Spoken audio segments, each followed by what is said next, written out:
Welcome into the Scene Project Sports Network. I am your host, Bubba Startz, and with me today, the manager of premium seating and season tickets for the Minnesota Vikings, Steve Reed. Steve, welcome to the show. Bubba, thanks so much for having me. I appreciate that. Yeah, we appreciate you. Obviously, fans of the network know we have a weekly Minnesota Vikings-centric NFL show, Vikings United. I really appreciate you taking some time for us today. Talk about the team, talk about ways that fans can get into a premium experience inside a U.S. Bank Stadium. But before we get into all that, we'd love to get a little bit of your backstory, and we'll pick it up from there. Awesome, man. Bubba, thank you so much. I'm from Iowa, and as you know, there's no professional sports team there. So when I was a kid, I picked my three favorite sports teams at age 7. I picked the Reds, Vikings, and Lakers, the last two because I like the color purple, but I've been loyal ever since. So there's something to be said for loyalty. And so keep that in mind as I got older. Went to from Davenport, Iowa, went to the University of Iowa, graduated, and then I went to school to be a sports reporter. So not what I'm doing now, but tried that, and as I learned when I left school, not as easy to find a decent paying reporting job as one would think. So I made my way into sales and management with Kinko's Copy Center. Not many people might even remember that now. They were bought out by FedEx, but I saw in my 20s, Kinko's Copy Center. And then I was in Ohio at the time, and my girlfriend at the time wanted to move back to the Quad Cities, where Davenport is 1/4 of the Quad Cities. So at that point, I said, let's explore sports. So I contacted the 3 minor league teams they had there, and I was blessed to get a job with the Quad City Thunder of the CBA, Continental Basketball Association. And I love that. Absolutely love working for my hometown team. Love the Thunder, everything about it. And then as I saw our players getting called up to the NBA, I thought, hey, man, I'd like to get called up. And I thought, when you're a player, you're kind of at the whim of whatever team selects you. But if you're in the front office, you can pick and choose who you go interview for. So I looked at my 3 favorite teams, and I hate traffic. So I ruled out the Lakers, which is probably a mistake. But then I thought, how about the Reds or Vikings? And a couple years after I joined the Thunder, so about 98, the Reds had a merchandise position open, and I went out and interviewed for that. And my heart wasn't in it. I mean, merchandise, you're at the basement of Riverfront Stadium, so I really didn't invest my heart into it. But in 99, the Vikings had a corporate sales position open. I thought, all right, let's go for that. So I came up here, I interviewed, I gave the interview of a lifetime, Bubba. I killed it. I was so happy. I felt so comfortable being here. And you know what they told me? They told me no. And I was crushed. And they were telling me, you cannot have your dream job. You cannot work here. And I was so disappointed, but I was also angry and determined. So I followed up every single month for a full year. And they told me, we don't have anything. You're the most persistent person that we know, but Phil in the ticket office does have an opening. So I contacted Phil Hebner in the ticket office. I came up and interviewed again. I wasn't sure how it went. I thought it went well. But I'm blessed to say a month of follow-up, Phil hired me. And that was 27 years ago, and here I am still going strong. Incredible story of resilience. And if you want something, you can't just leave it to chance. You have to be persistent for the things that we really want in this life. You can't expect them to just fall into your lap. Now, there are those few instances for some that does happen. That's never happened for me, Steve. So very much like you, I have to keep on knocking. Reminds me of in my 20s, I was selling magazines door to door for a period of my life. And I bring a lot of those skills and that gumption to keep pressing on and knocking on every door in that neighborhood. And I bring that now to our podcasting world. And that's kind of what brought us together. I've been hammering on LinkedIn in the same way that you have. I have my favorite teams. My family's originally from the Chicago area. I grew up rooting for the Blackhawks, the Bears, and the Bulls in the 90s was a real good run. And my Cubbies still close to my heart. And in the process of, starting the sports division of this podcast is like, well, like, we want to cover the biggest teams in the league, but you have to go with the people who say yes. So most of our conversations have been with, people that are in lower leagues, the Northwoods League. We've had a couple conversations with GM and coaches in there, and the Sioux Falls Canaries, which is not too far from me, and they're very interested in working with us. So it's not always about that top, but if you don't knock on that door of US Bank Stadium, you're never going to get in. So that's kind of what brought me to finding you and connecting with you on LinkedIn, and now getting to have this conversation and hopefully getting to take in a game or two this year, standing together on the concourse and watching some big Vikings wins. Bubba, I would love that. And I think about all the time. I think about my life, and if I just taken that no that they gave me and just accepted it, I wouldn't be where I'm at right now. So, I mean, that's a message for everybody. I mean, just follow your dreams. If you have a dream, work so hard for it and just make it come true, because it can come true. Well, and our co-host, Coach Cody Hamadal, he is the new head coach of the St. Paul Bears again this year, so he's working in the arena football space. And these guys have been told no probably hundreds of times, these athletes. And to hear not only coach's story, but to hear the story of the players that we've got. And now some of them are going up in the arena football leagues. Eventually, one of these guys are going to get called by the NFL. And in fact, one of them has been called to go do a tryout with the Saints, and they want Cody to come along with the process and to meet them. And, if you stopped along any of that point when you were told no, or a door was closed in your face violently sometimes, that you wouldn't be where you are today. And I think that it's a beautiful story that you have now, starting your 27th season with the Minnesota Vikings. You've seen some changes over that time, a couple of head coaches, a new stadium, and a lot of great memories that you've been able to build, and not from the outside as just a fan, but from the inside as someone who has at least a little hand in building that experience for other fans. Oh man, you're so right. I've run the numbers. I've been here for 6 head coaches, 3 stadiums, 85 heartbreaking losses, and 2 ties. It's quite the journey. I was telling you earlier that I've seen everything but a Super Bowl. We did host a Super Bowl, and I did work that Super Bowl, but I haven't seen the Vikings in the Super Bowl, and that's the goal, man. One before I die. Well, and now hopefully a draft coming in the next few seasons. Really excited about that as well. Now, that hasn't been finalized, but the team did put in a bid, correct? That's 100% correct, and we're super optimistic that in 2028, Minneapolis will be hosting the draft. That's so exciting, too. Well, and a lot easier for Minneapolis to host the draft in April than a Super Bowl in February, right? Yeah, amen to that.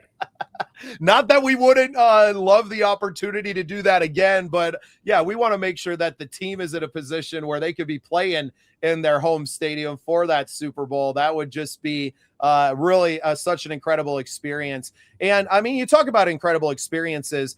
We've been to a few NFL games. We've been to a game every season for the past 4 years, I think. My wife and I, my brothers have come as opposing fans. My brothers still root for the Bears. I actually came as an opposing fan the first couple of times, but the experience in the stadium is really second to none. Oh man, Bubba, you're so right. In fact, you mentioned the second to none. Our U.S. Bank has been voted, and the Vikings game day has been voted the tops in the NFL. And we've been in the top 1 or 2 virtually since the stadium's opened. In fan experience, show rate, you probably saw that our Players Association voted ownership in the top 1 or 2 the last several years. Everything, our arrow's pointing up. I'm just so excited. We've got the best stadium in the NFL. I really think our time is coming. No doubt. Yeah, you just need the play on the field to match the experience in the stadium. And it's not just in the stadium itself, it's all around it. The tailgate experience out near the Longhouse and around there. I've had friends that have played on the stage out there. Shout out to Corey Waller and the Wicked Things who were out there last season. And I think 2 years in a row now that they've done that. Just an incredible vibe oozing around it. We were able to go to the new location of the Viking World Order, Sir Death.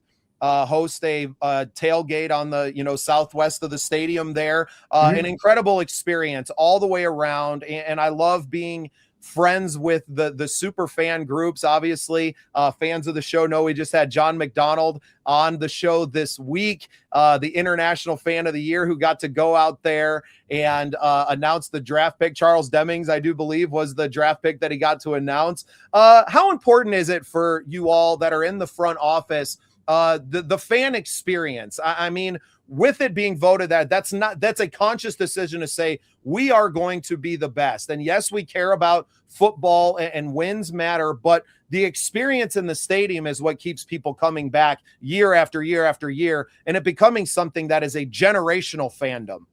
Oh, Bubba, you're so right. I mean, we still have some legacy season ticket owners from the 60s. And it all started, I mentioned Phil Hebner, the gentleman who hired me. He referred to our season ticket owners as the trunk of the tree, as far as our fan base, the people who provide us the energy, the resources to be able to do what we do. And in the last several years, we've added a customer service team to enhance our season ticket owners, as far make them feel so valued and make sure that they feel like they're an important part of the team, because to us, they actually are an important part of the team. We just want to make sure that they feel that way. And I feel like that's been reciprocated in the fact that we have a very, very long waiting list for season tickets. We've got a waiting list for suites. We're just in such a great position. And just like you were talking about, it's the fans. They value that experience. They feel part of what we're doing. And it's lending itself to people in the stands, but also people who want to get in the stands too. Yeah, and I think that gets lost on a lot of organizations that in some ways, they're not part owners. We're not the Packers, right? Giving out a certificate of ownership to everybody in Wisconsin.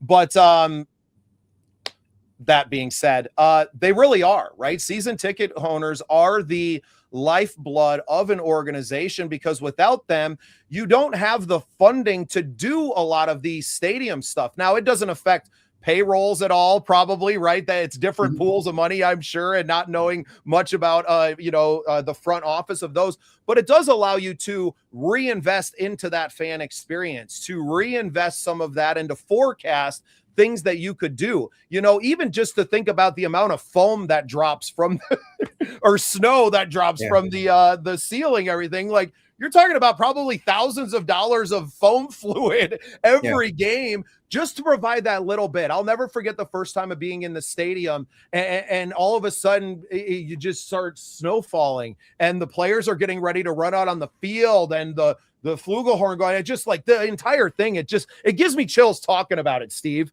Oh man, I love to hear that, because I make sure no matter, like, from the 2 hours when doors open until kickoff, that's my busy time on game day. I go around and see my clients, make sure everybody's getting what we promised them.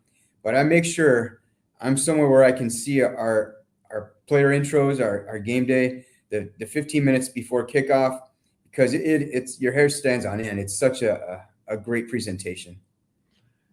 Yeah, there's really nothing better. I make it a point, especially my wife likes to be in her seats. Me, I'm like, I kind of like to walk around. The concourse is so fun, and I have enough friends in 140 now that always have an extra empty seat next to them, possibly. So it's worth floating around sometimes. But to be next to the drum as they are beating this, and that's a real drum, folks. This isn't done for TV. He is up there beating the hell out of that thing, and it's an incredible experience to be standing right next to it. And there's truly not a bad seat in the house. I've sat in the 300 level, right up against the front. Now, I haven't gone all the way to the nosebleeds, but once you're in the building, just milling around the concourse, there's plenty of areas to stand and watch the game and to be inside of that experience. And I know a lot of people, and especially season ticket holders, that it's less about the product that's on the field and the game that's being played, and it's more about spending the day with your family and friends and celebrating this team and celebrating football in general. Oh yeah, it's a great 4-hour block of FaceTime for family, clients, employees. I mean, it's what we do. We put on a great presentation, not excluding the product on the field, but then you get to the product on the field, and that's getting better too. And in fact, it's been quite well on the field, just haven't made the playoffs every year. No, and there's only room for so many in that, and there are waves to this, and obviously, your part in the front office has no control over that, and to the coaches and everyone doesn't have much control over it. The only people who have control of that game on the field are the players themselves, and Brady putting them in the position to succeed. Now that's the coach's job, but providing an atmosphere that feels like an advantage on that home field is really what your job and your team and everyone in the stands, that's our job, right? Is to make sure that we are that home field advantage. And I don't know very many, I don't know if there's a stadium out there. I know Seattle gets a real good rep for having the 12th man, but US Bank, when it is rocking on 3rd and 4th down, it's deafening inside of that stadium. Oh man, you're so right, Bubba. I've always said to myself, obviously I want us to help win a Super Bowl.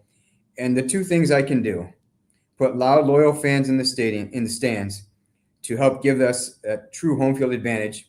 And then of course, generate the revenue that we need to be successful. And I'd like to say, I look at the end of the day, I think I'm trying to do what I can, and it's working out for us. And we're all pulling the rope in the same direction. Well, and obviously you're doing your part now, selling spots on a waiting list for season tickets. Your job in many ways, even leading up to the season now is, not done, but is not, right on the forefront that we got to make sure that we get these extra seats and suites sold out. They're already done. And in fact, they're done hopefully for decades into the future and well beyond your retirement as well, Steve. Yeah, you got that right. When you have a seat license, that's your little piece of the stadium. And our renewal rate for season tickets is over 99.6%. So we're so blessed. I tell folks, hey, I'd like to try and get a better seat. Well, if you take a look at the 100 seats around you, there's less than one person leaving that location on a yearly basis. Yeah, those are crazy. You know what? We're going to give you the 0.04%. And well, that's pretty much my height. Well, Steve, we'd be remiss if we didn't talk a little bit of, product on the field. The draft just concluded a few weeks ago. We were talking a little bit off camera. I think we're both pretty bullish on the team coming in this year. We got, another quarterback in the room, adding Kyler Murray this year. What's your thoughts on the team going into the 2026-27 season? I'm excited because what we did, we took a look around and said, what do we need to improve? And the defensive line was clearly one of those areas that we need to improve. And so you look at Caleb Banks, Dominique Orange, and right now I'm going to go on record as saying, let's call our defense the orchard, because we've got, everybody calls Dominique Orange the big citrus. Let's just call the defense the orchard. I'm just starting that right now. Of course, we need another fruit or two to add to it, but we got big, stout guys up front. And when you have big guys up front, that allows your linebackers to get in and make the tackles. And that's why we re-signed Eric Wilson, because he was phenomenal at that last year. We had a Jake Gaudet in the second round from Cincinnati. Those are the kind of guys who are going to make an impact, because you've got the big boys like Banks, and then you get Jalen Redmond from last year, Tyron Ingram Dawkins, another big guy. Of course, we got Rodriguez, and then you had Big Citrus. So now we got all this beef up front. That's going to let your linebackers do some work. No, and I don't think people understand how big of a guy Jake Gaudet is. 6'4", 240 plus. He's a big dude, and he can move around. I think he played was playing snaps at nickelback as well. So you talk about a guy that fits that Brian Flores mold. And it seemed like, with the guys that they picked, obviously heavy on the defense this year, that B-Flow had his hands all over this draft. Obviously with Rob stepping in on into that GM role this year, assuming you have a relationship with some of these people, and I know Rob's been around a long time, talk about what it is to mean for somebody that's always been a little bit more in the background. Obviously he's been kind of the capologist, for lack of a better term, but to see someone like that kind of gets thrust up the ladder and promoted, at least for the moment, into a really star role like that. What is the feeling inside of that building, seeing, really one of your guys Yeah. get to take a lot bigger role on the team and get a little bit of press out there? I think he's ready for it. As you said, he was the best cap guy, not was, but still is the best cap guy in the league. And he's got the relationships internally, externally. He knows agents. He knows our own guys, our scouts. I thought he handled the draft spectacularly. I think he's going to do a great job. If we haven't named him yet, but I think it would be a great fit for the team because he's already done a great job for the past 26 years. I mean, he's been around as long as I have. So he knows the people here. He works with other teams, other agents to get players signed. So he's got relationships all over the league. I think that's a huge asset. I think it'd be a great fit. Well, in a relationship with ownership as well, which I know that they take to heart now. It's been already reported that they've hired an outside agency to help them in their search, and they don't want to, there's due diligence. You're talking about one of only 32 jobs inside of the league. So you want to make sure that you have that guy and that you're not just, promoting it up there. I hope Rob is putting his name in that hat to do there. I think even if he doesn't, he would still have go back to his role in the building and to do that. But I think it's got to be really exciting for him as well to be in that position and get to be in the room with the coaches. And not that he wasn't in the war room, if you will, before, but now to be the guy that gets to put his stamp on it, that had to be really gratifying for a guy that's been with an organization for a quarter of a century and finally getting a shot. And I think, honestly, one of the better drafts, not just in the NFL this year, but I think as this thing plays out, every single player that they drafted this year can be impactful this season, even down to your, 6th and 7th round picks there at the end. You never know when guys on the offensive line are going to get hurt, and you have a short list on that depth chart at the center position. So there's chances for everybody to be a contributor, if not in this season, but in the near future. Oh, that's a great point. And people say we've had a quiet off season, but actually I think one of the underlooked areas is bringing Brian Flores back. And then you fast forward to the draft, and we not only took best player available, we took guys that fit his scheme. And I think that's where you're going to see it show up. It's just like you're talking about guys who can contribute this year. I think these guys are going to contribute because he handpicked these fellas to fit his scheme and do exactly what he wants. And then you talk about Jake Gulday, where he can do a little bit of everything. I mean, that's the perfect role. And so Brian's going to use these guys like chess pieces.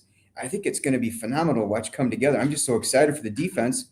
And then you talk about Kyler Murray's been in the league a while, so he knows how to handle himself as a professional quarterback. We've got experienced skill position players around him. It's going to be an exciting year.